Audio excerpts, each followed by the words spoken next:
Enggak, udah Mas.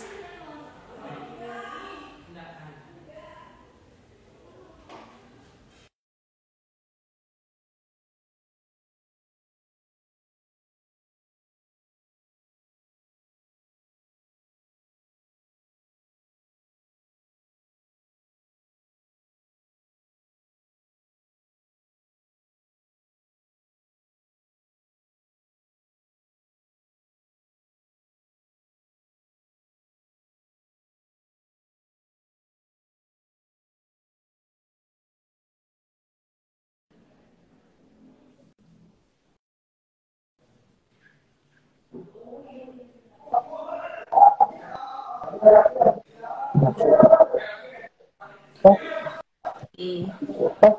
Adilan.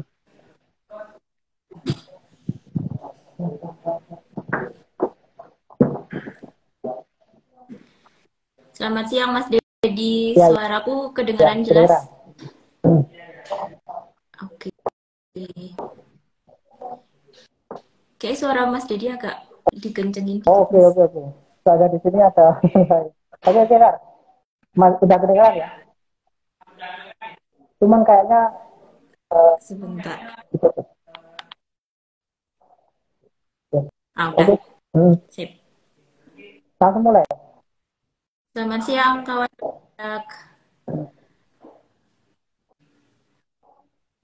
Kita langsung mulai aja atau nunggu sebentar lagi Oke, Mas? terserah. Nunggu sebentar itu belum.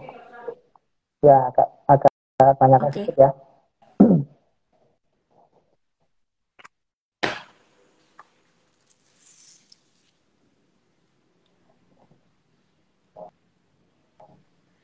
Mungkin kita tunggu 2 Oke, menit oke, nggak lagi ya apa-apa. Mas Dedi ya.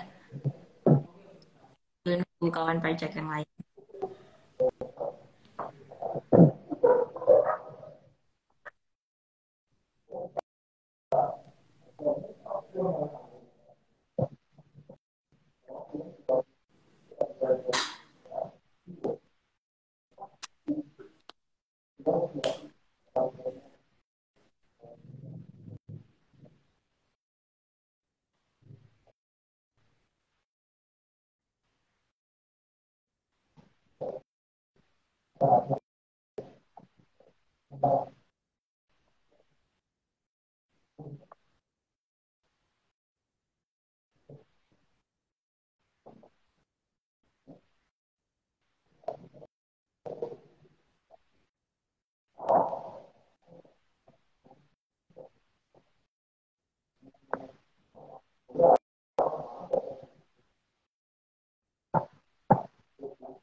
Oke.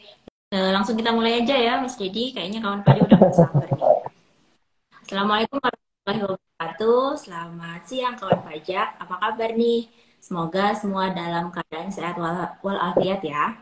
Perkenalkan, nama saya Purwantika Sari dan rekan saya Mas Dedi Awi yang hari ini akan menjadi narasumber pada Instagram Live kali ini. Nah, kami adalah penyuluh pajak di KPP Pratama Batu. Gimana Mas Dedi hari ini sehat? Alhamdulillah, sehat. Kalau tadi juga sehat. Alhamdulillah. Sehat, Alhamdulillah.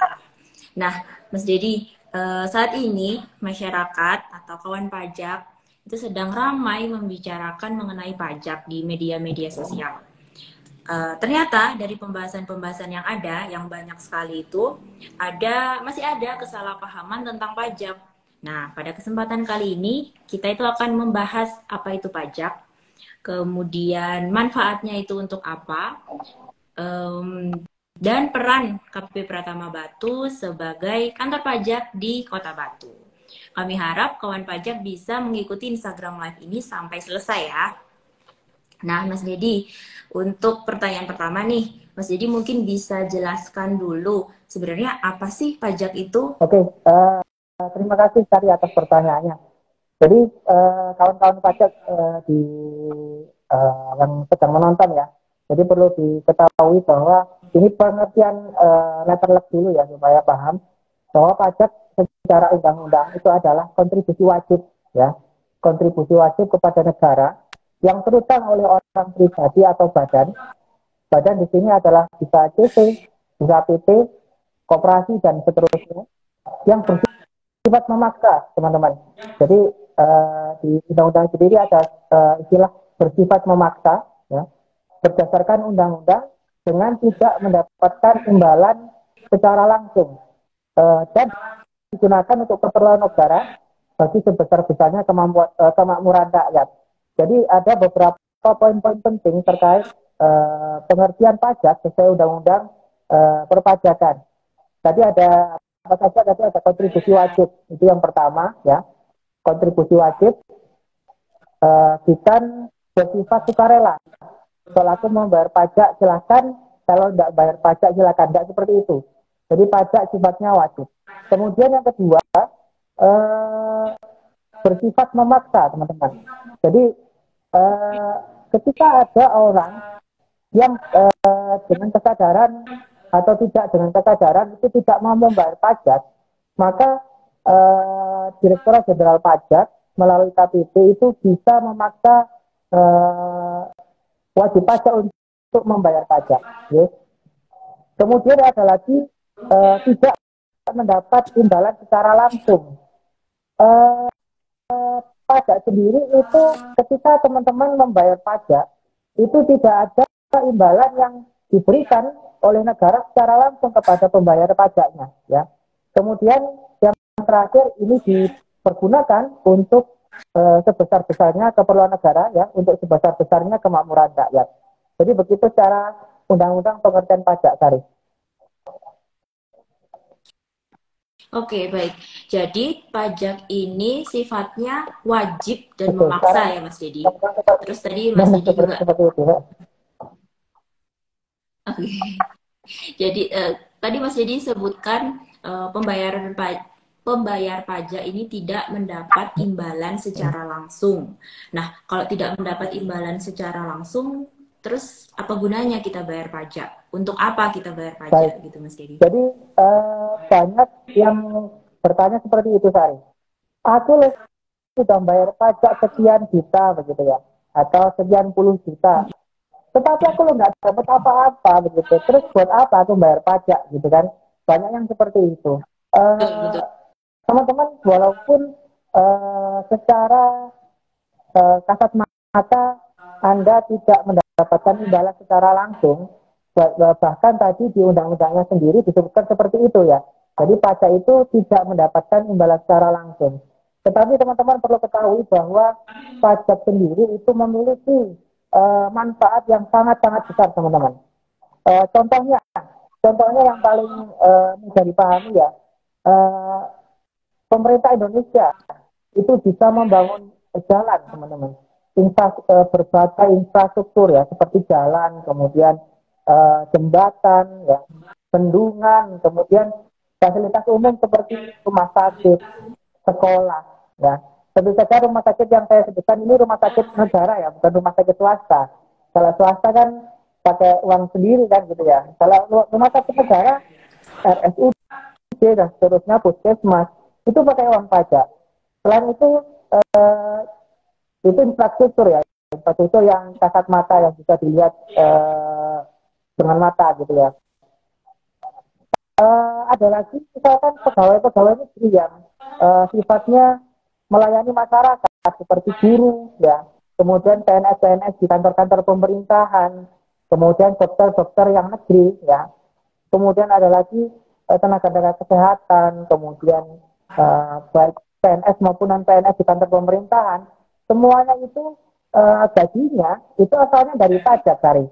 Jadi Belum Oke. lagi misalkan ada pegawai apa bukan pegawai ya, masyarakat kurang mampu yang dia sebenarnya itu pintar cerdas ya, tetapi karena kondisi ekonomi tidak bisa sekolah. Nah, pemerintah itu menyediakan berbagai beasiswa sehingga mereka yang walaupun tidak punya uang itu bisa sekolah bahkan sampai ke luar negeri dari. Jadi intinya pajak Oke. itu sangat-sangat banyak sekali manfaatnya begitu. Oke, baik. Terima kasih Mas Dedi penjelasannya. Nah, sebelum kita lanjut nih Mas Dedi, di kolom komentar itu ada yang nanya, Bu Vivin, maaf di YouTube kok nggak live ya? Mohon maaf Ibu, live-nya hanya di Instagram ya. Di YouTube, kemarin mungkin di posternya ada Oh mencantumkan ya, YouTube sama nggak apa-apa. Twitter ya, sama Facebook. Bisa. Itu maksudnya bukan live, tapi itu media sosial kami, Bu. Tapi untuk acara kali ini live-nya hanya di Instagram. Gitu ya, Bu Tapi nggak Vivin? apa-apa, nanti mungkin videonya bisa di-share di YouTube-nya kali bisa. Ya. Oh ya, siap Mas Dedi. Oke, kita lanjut ya Mas Dedi. Jadi tadi Mas Dedi sudah menjelaskan manfaat pajak itu untuk membiayai belanja pemerintah gitu ya Mas Dedi. Nah, belanja pemerintah yang banyak jenisnya tadi ada yang untuk pembangunan jalan, untuk bayar gaji dokter, gaji guru, ada yang untuk memberikan beasiswa juga. Belanja pemerintah itu tadi dananya atau sumber dananya itu apakah hanya dari pajak saja atau adakah sumber dana lain untuk membayar belanja pemerintah itu, Mas Ya, Dedi? baik, ini pertanyaannya baik sekali.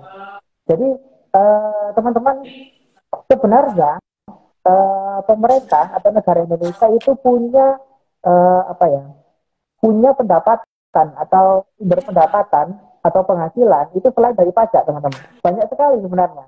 Jadi yang sebagai apa ya, contoh yang paling gampang adalah BUMN BUMD. Jadi pemerintah kita sebenarnya kan punya perusahaan-perusahaan negara ya.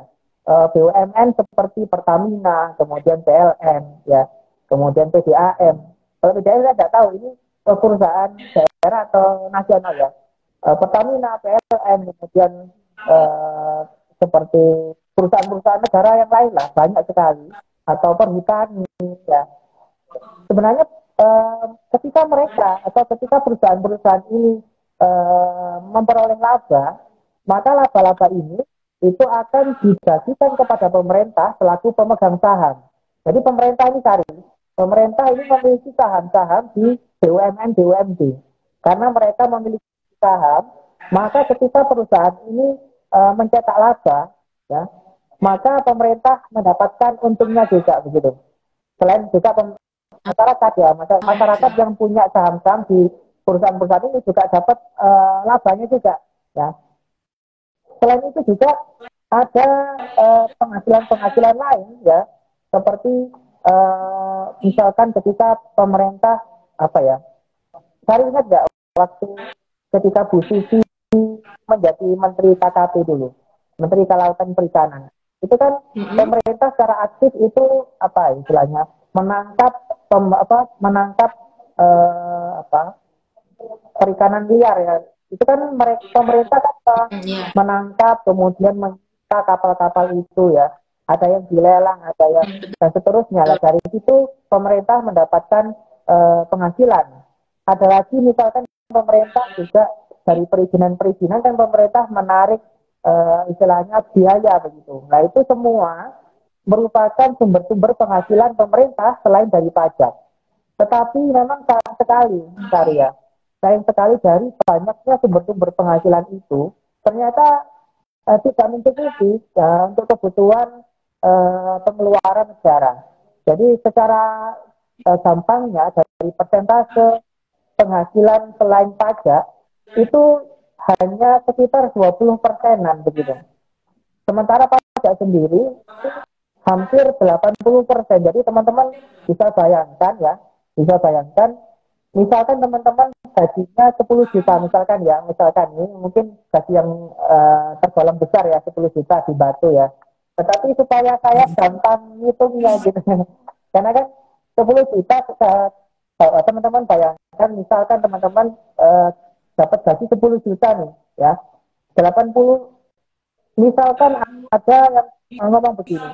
saya stop bayar pajak gitu kan, di Twitter kan begitu ya Sari ya, gaungnya ya, stop bayar pajak, stop bayar pajak. Lah teman-teman bisa bayangkan, misalkan teman-teman gajinya 10 juta, kemudian tiba-tiba di bulan depan teman-teman perusahaan itu memotong 8 jutanya begitu, 80%-nya. Sehingga teman-teman Banyak banget ya Mas. jadi bisa bayangkan teman-teman besok yang biasanya gajinya 10 juta ya, itu bisa bayar SPP, kemudian bisa nabung, kemudian bisa memenuhi kebutuhan rumah tangga yang lain gitu ya. Ternyata bulan depan perusahaan memotong 8 juta atau 80%-nya, jadi teman-teman menjadi hanya 2 juta saja. Bayangkan betapa kacaunya rumah tangga teman-teman begitu. Uh, yang biasanya bisa nabung gara-gara 2 juta ya, 2 juta kalau di UMR Batu mungkin di bawah UMR itu mungkin hanya bisa untuk makan, nggak bisa bayar SPP dan seterusnya. Jadi ini analogi saya yang menurut saya sederhana, bahwa peran atau posisi pajak di negara kita itu sangat-sangat penting gitu. Jadi tadi saya sebutkan bahwa pajak itu 80% dari penerimaan negara. Jadi kalau misalkan teman-teman stop bayar pajak, saya tidak bisa bayangkan betapa kacaunya Indonesia nanti. Begitu, begitu Sari. Oke, ternyata manfaat pajak itu banyak sekali ya Mas. Jadi selain itu juga untuk membiayai Ya, belanja pemerintah, 80% sumber dananya itu dari pajak. Nah, ini bisa dilihat betapa pentingnya pajak untuk negara kita ya. ya Mas. Jadi, nah, kalau untuk jenis pajak sendiri Mas Dedi, itu ada jenis-jenisnya nggak? Atau jenisnya apa saja sih Mas Oke. Dedi untuk jenis Jadi pajak?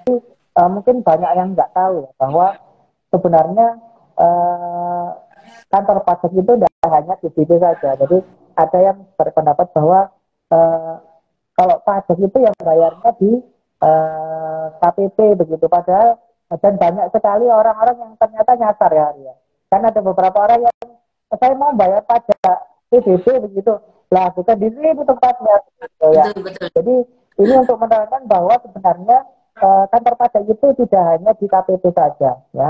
Jadi pajak itu ada dua jenis teman-teman sekalian, bahwa yang pertama adalah pajak pusat ya. Pajak pusat itu wewenangnya itu di bawah Kementerian Keuangan, Direktorat Jenderal Pajak. Jadi di bawah Kementerian Keuangan ya. Semua pajak pusat yang dibayar, baik teman-teman pajak bayar ya, itu langsung masuk ke kas negara. Jadi domainnya negara teman-teman ya. Jadi ini karena pajak pusat, maka ketika pajak itu dibayar, itu langsung masuk ke kas negara. Kemudian karena masuk ke kas negara, maka dipakai untuk membiayai kepentingan yang bersifat nasional, begitu. Kemudian pihak atau kantor yang berwenang untuk memungut pajak pusat itu adalah Direktorat Jenderal Pajak di kantor pajak, kantor pelayanan pajak atau KPP, begitu teman-teman ya. Contoh pajak pusat, ya tentu saja pajak penghasilan, ya, kemudian pajak pertambahan nilai, ada lagi pajak penjualan atas barang mewah atau PPNBM, kemudian ada lagi biaya metre dan seterusnya, begitu kan. Kemudian ada lagi yang namanya pajak daerah. Kalau tadi kan pajak pusat yang memungut adalah pemerintah pusat melalui Kementerian Keuangan, Direktorat Jenderal Pajak ya. Ada lagi pajak daerah, sesuai dengan namanya ini dipungut oleh pemerintah daerah ya. Pemerintah daerah ini bisa kabupaten ya, bisa pemerintah kota atau pemerintah provinsi. Jadi ada 3 kewenangan di sini ya. Karena namanya pajak daerah, maka semua pajak daerah ini masuk ke kas daerah ya. Beda dengan kas negara, kalau kas daerah ini dipakai untuk kepentingan daerahnya masing-masing. Maka dari itu kita bisa lihat tadi. Contohnya adalah Jakarta. Jakarta kan karena banyak pengusaha di situ ya, banyak usaha, kemudian usahanya itu kakap-kakap semua nih. Usahanya itu sifatnya besar-besar semua, konglomerat semua. Maka pajak daerahnya juga tinggi ya. Karena pajak daerah tinggi, kita bisa lihat pembangunan Jakarta, masya Allah ya, besar sekali, banyak sekali. bis semuanya bisa murah ya, nggak sama seperti daerah-daerah yang lain. Kemudian bisa membangun ini itu kamarnya bagus begitu karena memang apa pendapatan daerahnya tinggi. Beda dengan yang daerah yang misalkan misalnya bisnis sedikit ya, penghasilan sedikit, maka apa penghasilan daerahnya juga sedikit begitu. Nah, daerah sedikit ya kita lihat bahwa di beberapa daerah yang tergolong miskin, mohon maaf ya, tergolong miskin atau pendapatan daerahnya sedikit, maka banyak jalan di sana sini yang rusak dan tidak bisa diperbaiki dan seterusnya begitu. Itu bedanya pajak pusat dan daerah ya. Kemudian siapa yang memungut pajak daerah? Pajak daerah tentu saja pemerintah daerahnya masing-masing. Jadi kalau pajak tertentu begitu ya itu wewenangnya pemerintah provinsi. Nah, pajak tertentu lagi wewenang kabupaten atau kota. Contoh pajak daerah yang mungkin kita bisa ketahui adalah pajak restoran. Bagi teman-teman yang usahanya rumah makan ya pasti ini setiap bulan pasti ditagih ini pajak restorannya 10% biasanya begitu. Nah itu yang menagih bukan DJP Bapak Ibu ya. Itu yang menagih adalah Pemda karena itu adalah pajak daerah begitu. Ada lagi misalkan PBB ya. PBB dulu memang termasuk pajak pusat hari. Tetapi sejak tahun berapa itu saya lupa ya, itu sudah masuk wewenang pajak daerah ya. Ada lagi pajak reklame, kemudian pajak hotel ya dan seterusnya. Jadi terutama ini pajak kendaraan juga pajak daerah ini bukan wewenangnya DJP ya gitu. Mungkin itu sih pajak jenis-jenis pajak ya gitu. Oke, jadi jenis pajak tadi ada dua ya Mas, jadi pajak pusat dan pajak daerah. Jadi kalau semisal untuk PBB sama PKB itu ngurusnya bukan ke KPP Pratama ya Mas Dedi, karena kayaknya masih banyak yang salah nih Mas Dedi, masih Ya, banyak yang nyasar gitu ke sini mau ngurus PBB betul. gitu. Jadi ngurusnya ke pemerintah daerah Jadi ya Mas Dedi. betul. Jadi untuk PBB itu pajak bumi bangunan atau pajak tanah ya, bahasa awamnya pajak tanah, pajak PBB yang tahunan, kemudian pajak kendaraan bermotor, ini wewenangnya adalah pajak daerah Bapak Ibu ya, ada teman-teman pajak. Jadi kalau misalkan ada masalah atau ini saya sudah bayar juga atau belum, nah itu tanahnya bukan di DJP atau ke KPP ya, itu salah alamat, itu ke Pemda. Kalau Pemda itu harusnya ke Dispenda atau Bapenda kan. Oke, oke. Tadi kan Mas Dedi menyebutkan nih 80% sumber penerimaan negara ini berasal dari pajak. Nah, yang dimaksud pajak di sini itu berarti pajak Betul. pusat ya Mas Dedi ya? Jadi tadi kan saya bicara nasional ya, jadi bahwa pemerintah Indonesia secara nasional itu memiliki APBN ya. APBN itu kalau bahasa awamnya adalah dompet negara Bapak Ibu ya, atau teman-teman pajak. Jadi dari dompet ini 80%, hampir 80%-nya itu diisi dari uang pajak Bapak Ibu ya. Eh, Baru 20%-nya itu dari penghasilan yang lain. Seperti tadi ya, bagi hasil dari laba BUMN BUMD dan seterusnya ya. Oke. Jadi yang dimaksud tadi adalah pajak pusat, pajak yang dikelola oleh DJP ini menjadi sumber penerimaan negara yang utama karena 80% dari sumber penerimaan negara itu asalnya dari pajak. Betul, Gitu betul. ya Mas Dedi. Oke. Nah, karena pajak ini menjadi sumber penerimaan negara yang utama, Mas Dedi. Jadi banyak nih kawan pajak yang penasaran pajak yang sudah dibayarkan itu masuknya kemana ya, Mas Dedi? Apakah ada yang bisa dikorupsi oleh petugas pajak? Itu gimana, Mas Dedi? Mungkin bisa dijelaskan mekanisme pembayaran pajak Ya, itu seperti baik. apa? Jadi ini juga salah satu kegelisahan ya sebenarnya tadi ya. Bagaimana meluruskan kesalahpahaman yang terjadi begitu masif dan sangat cepat begitu ya. Jadi banyak yang beranggapan bahwa eh, saya nanti bayar pajak nanti nggak masuk ke kas negara begitu. Saya nanti bayar pajak nanti Betul, di betul. apa ya? Dientit apa? Dientit bahasa Indonesia aja apa? Ditilep ya, ditilep. Jadi saya nanti mau bayar pajak 1 juta, saya takut kenapa? Karena nanti 1 jutanya nanti ditilep masuk ke kantong pegawai pajak sendiri gitu. Jadi anggapan Betul Mas Yudi. tentu saja salah besar teman-teman pajak ya, bahwa kalau teman-teman pajak yang sudah rajin bayar pajak, saya kira sudah paham sebenarnya Sari. Ya, mungkin tetapi kan banyak yang belum pernah bayar pajak juga, jadi sangat wajar kalau misalkan salah paham. Jadi teman-teman pajak, bagi teman-teman pajak yang sudah sudah sering bayar pajak ya, teman-teman pasti sudah paham betul bahwa teman-teman ketika membayar pajak itu kan nggak bisa ke KPP, betul ya. Jadi karena apa? Karena KPP itu nggak bisa menerima uang Bapak Ibu atau teman-teman pajak ya. Eh, apa ya? Ketika wajib pajak itu membayar pajak, saluran yang bisa yang bisa menerima uang pajak itu hanya dua teman-teman. Jadi yang pertama adalah kantor pos, yang kedua adalah bank-bank persepsi atau bank mana saja begitu istilahnya ya, baik melalui teller ataupun melalui transfer ya dan seterusnya ya. Jadi tidak ada wajib pajak yang bisa membayar di kantor pajak pun juga pegawai pajak tidak ada yang boleh menerima uang di kantor pajak begitu. Eh, Petugas pajak itu hanya bisa satu, membantu membuatkan kode billing saja. Karena kenapa? Karena wajib pajak yang mau membayar pajak itu tidak bisa langsung datang ke kantor pos misalnya. Pak saya mau membayar pajak, tidak bisa seperti itu teman-teman. Ya, atau misalkan teman-teman ke teller bank, Pak saya mau membayar pajak di teller bank, tidak bisa. Jadi teman-teman harus membuat kode namanya kode billing teman-teman. Ya, kode billing inilah yang nanti dibawa ke kantor pos dan bank itu untuk membayar pajak.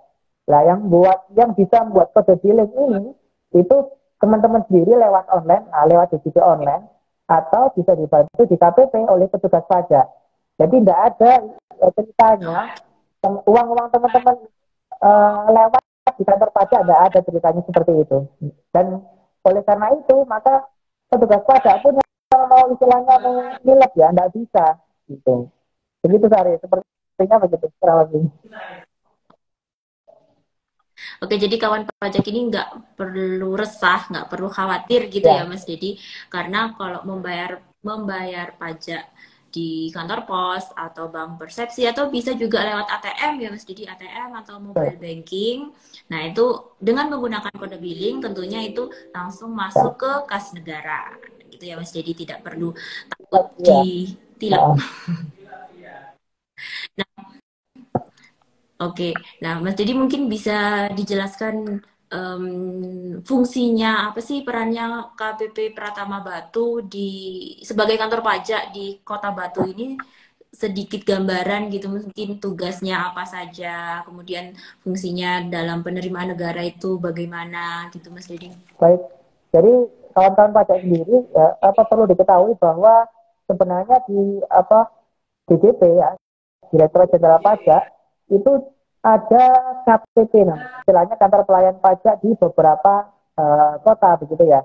Jadi masing-masing KPP ini masing-masing KPP ini memiliki wilayah kerja masing-masing. Uh, untuk Kota Batu, untuk Kota Batu ini ada kantor pajak namanya Kantor Pelayanan Pajak Batu, KPP Pratama Batu. Nah, KPP Pratama Batu ini wilayah kerjanya meliputi hanya Kota Batu saja. 3 kecamatan kalau di Kota Batu ya. Kemudian KPP Pratama Batu sendiri itu secara target penerimaan itu 1 tahun 2023 itu ada 170 miliar. Jadi sangat-sangat besar sekali dari untuk wilayah sekecil Batu begitu. Target yang sebesar ini itu sangat tidak akan bisa kami peroleh ya. 170 miliar ini tidak mungkin kami peroleh tanpa peran serta teman-teman pajak ini yang khususnya di Kota Batu gitu.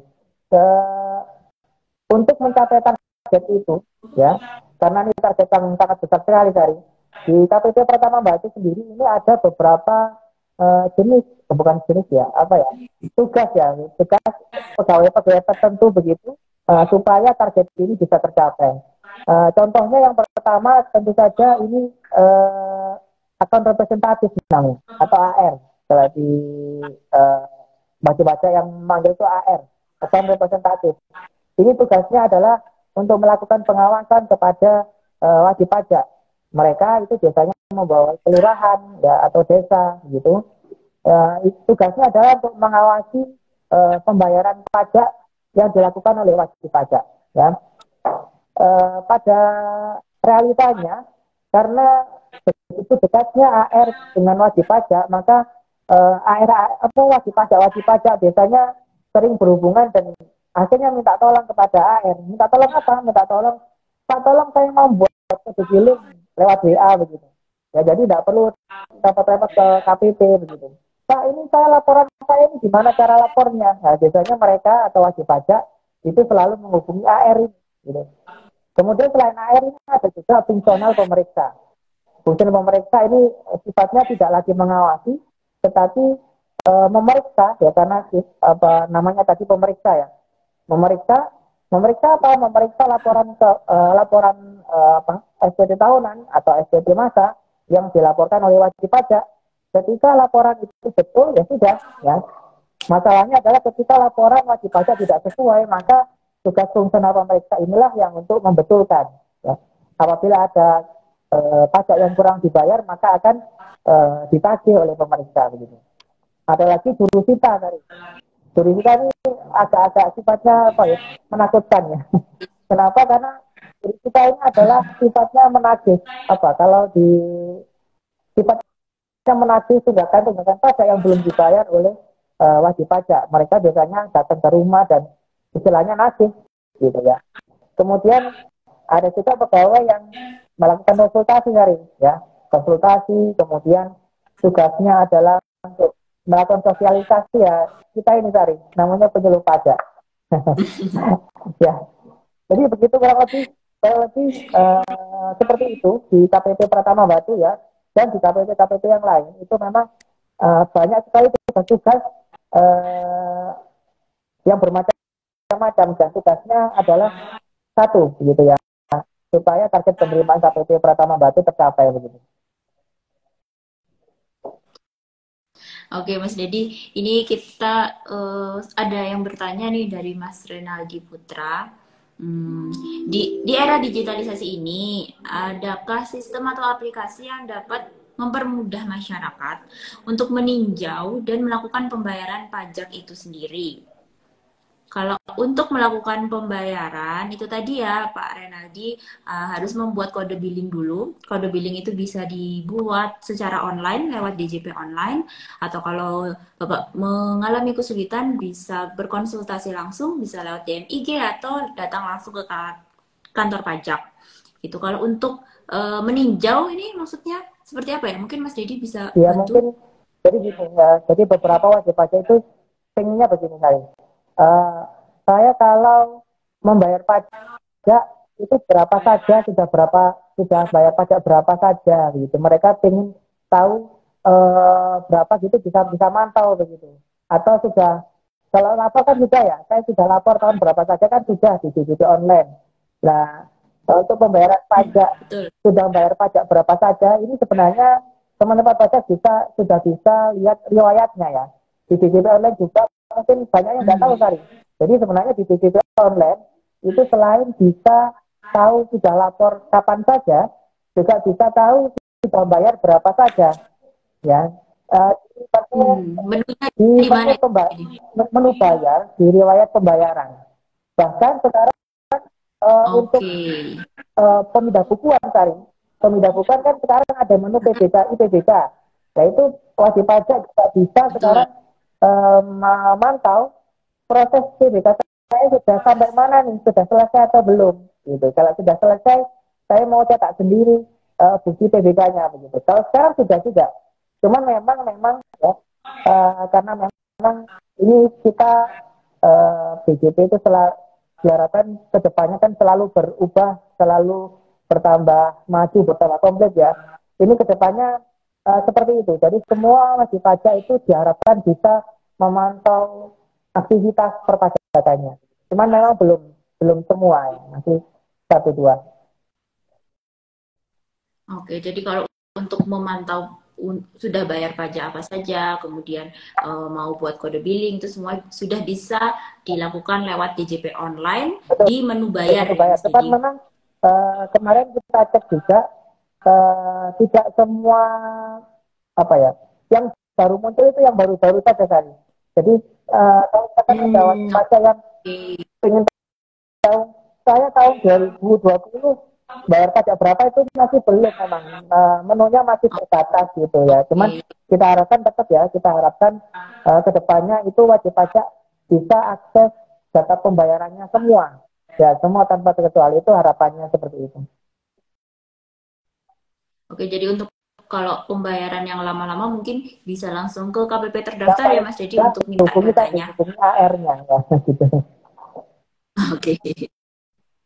Kemudian pertanyaan selanjutnya, apakah laporan tahunan bisa diakses secara online? Jawabannya bisa lewat DJP online atau pajak.go.id. Kalau Pak Renaldi ada pertanyaan lebih lanjut terkait pelaporan atau mengalami kesulitan, Pak Renaldi bisa DM kami untuk bertanya atau bisa juga langsung datang ke kantor gitu ya. Dari Mas Dedi mungkin ada yang masih mau Oke, disampaikan? jadi mungkin ini penutup hari ya. Jadi teman-teman pajak ini kebetulan kita sudah berada di bulan Maret ya. Artinya bulan Maret adalah bahwa Betul. ini sudah mendekati batas akhir pelaporan SPT tahunan PPh orang pribadi. Jadi teman-teman apabila punya NPWP orang pribadi ya, maka segera lapor SPT ya. Segera lapor SPT tahunan karena apa? Karena batas waktunya ini sudah mau dekat, ini kita sudah tanggal 15 ya. Kita tanggal 15, nah, sementara batas waktunya 31 Maret. Ketika teman-teman pajak tidak lapor ya, atau lapor tapi terlambat, maka akan ada denda sanksi administrasi berupa denda 100.000 hari. Sangat sayang sekali gitu ya. Sayang sekali. Kemudian selain itu, teman-teman pajak harus ketahui bahwa ini ada program pemerintah sebenarnya teman-teman. Eh, Namanya pemadanan NIK ya. Intinya adalah bahwa mulai tahun 2024 ya, mulai tahun 2024 1 Januari NPWP lama yang ada saat ini tidak bisa dipakai lagi teman-teman ya. Jadi saya ulangi lagi, Oke. sejak 1 Januari 2024 NPWP lama itu tidak akan bisa dipakai lagi teman-teman. Loh, terus pakai apa? Pakai NIK teman-teman atau nomor KTP. Gimana caranya? Nah, teman-teman harus memadankan atau apa ya? Validasi nomor KTP ini ke DJP online ya. Atau lebih gampangnya teman-teman harus ke KTP, membawa KTP dan fotokopi kakak. Nah, ini untuk apa? Untuk melaporkan ini loh nomor KTP saya gitu ya. Supaya disandingkan ke NPWP yang lama. Ya, sejak nanti kalau sudah, maka teman-teman bisa pakai nomor KTP ya untuk mengakses semua fasilitas perpajakan. Tetapi ini mulainya 1 Januari ya teman-teman ya. Gitu. Tahun 2023 ini masih bisa dipakai dua-duanya. Wajib pajak bisa pakai nomor KTP, juga bisa memakai NIK gitu. Mungkin itu dari yang Oke. informasi yang terakhir mungkin ya, gitu. Karena ini sudah waktu jam berapa ini. Oke, jadi gitu ya kawan pajak. Ayo segera lapor SPT tahunan. Batas waktunya sampai 31 Maret. Jangan sampai terlambat. Sekalian juga melakukan pemadanan NIK menjadi NPWP. Karena mulai 1 Januari 2024 sudah tidak bisa pakai NPWP yang lama, pakainya NIK. Gitu ya, biar nanti bisa langsung mengakses semua layanan perpajakan tanpa kendala. Gitu ya Ya, Mas Jadi. Oke, sebelum mengakhiri Instagram Live ini, kami informasikan kepada kawan pajak untuk mengikuti akun sosial media kami agar kawan pajak itu tidak ketinggalan informasi-informasi menarik dan info-info yang update terkait pajak.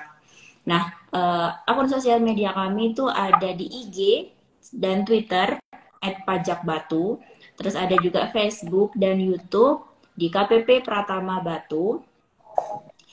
Mungkin kalau kawan pajak masih ada pertanyaan, bisa ditanyakan lewat DM Instagram ya.